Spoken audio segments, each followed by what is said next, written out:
What's up, nerds? It's your boy, Steve the Cat, coming to you live from the OGGM's carpet. With all the bits and bobs of tabletop role-playing game news we might have missed because we were spending too much time talking about Wizards of the Coast. So it's time to just take a look at the smaller stories, and we try out this new format with me, Steve the Cat. Modiphious has announced that there is going to be a revised rulebook for the Elder Scrolls Call to Arms project. There's going to be a revised rulebook for the Elder Scrolls Call to Arms project, which is apparently something they've been working on for a year. Over a year ago, we committed to taking feedback about the core rules provided for an updated rulebook. What is the Elder Scrolls Call to Arms? And why does it need a revised rulebook? Because did anybody know there was a rulebook? Does anybody ever actually know this existed? This is the first I've ever heard it mentioned.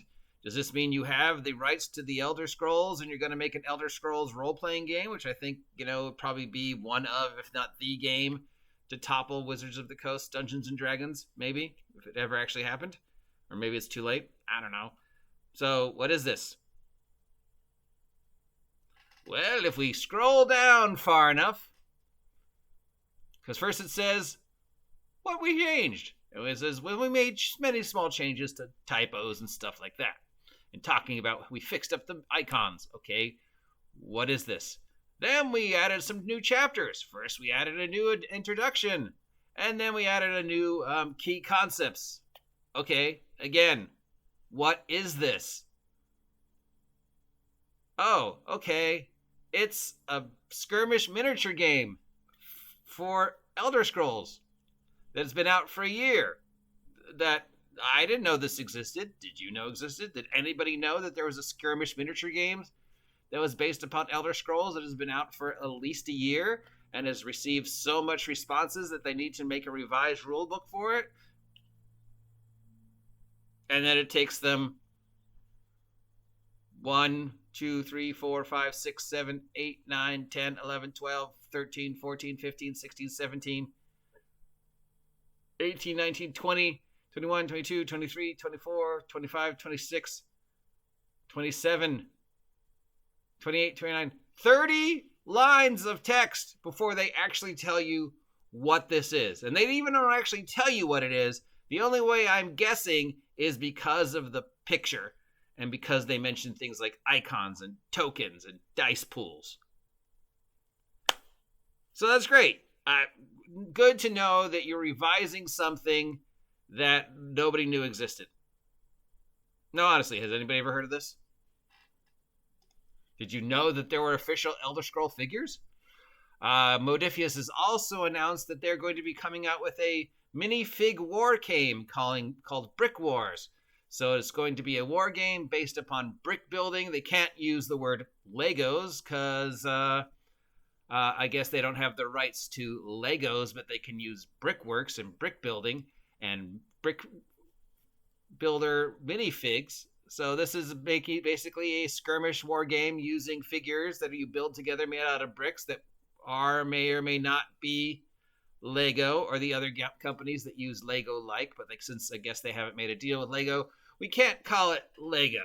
So we're just going to call it Brick Wars. Apparently this has been around for a while, and now they're finally getting around to printing it. So if you ever wanted to build a whole bunch of armies out of your leftover bricks and have them fight each other, here's some rules for it. There is a seminar coming up from Modiphious for the 2D20 system. It'll be live on Discord on Wednesday, the 10th of May. So that's next Wednesday. It looks like it'll be at least 4 hours where they're talking about everything that's going on with the 2D20 system and the open source rules that they're making for the 2D20 system, so you and everybody else can make stuff using the 2D20 system. So that's what's going on with Modiphious. Renegade Studios has some news for us. They'll be at a Gen Con. Okay. They're going to have Sergeant Slaughter as a character that's going to be available for you for the G.I. Joe role-playing game and the G.I. Joe everything else game. So we'll have a Sergeant Slaughter figure, Sergeant Slaughter cards for the G.I. Joe Mission Critical game, which I guess is a card game. And then they also have the rules for bringing Sergeant Slaughter into the G.I. Joe role-playing game. Werewolf the Apocalypse is going to be re-released. There's a pre-order starting now, a Quickstarter starting now. So if you are a fan of Werewolf the Apocalypse, possibly one of the most popular of all the titles that came out during the Vampire the Masquerade years, now you can. So yeah, if that's something you want to get, if you're a fan of Modiphious, that is now available. Anything else I missed?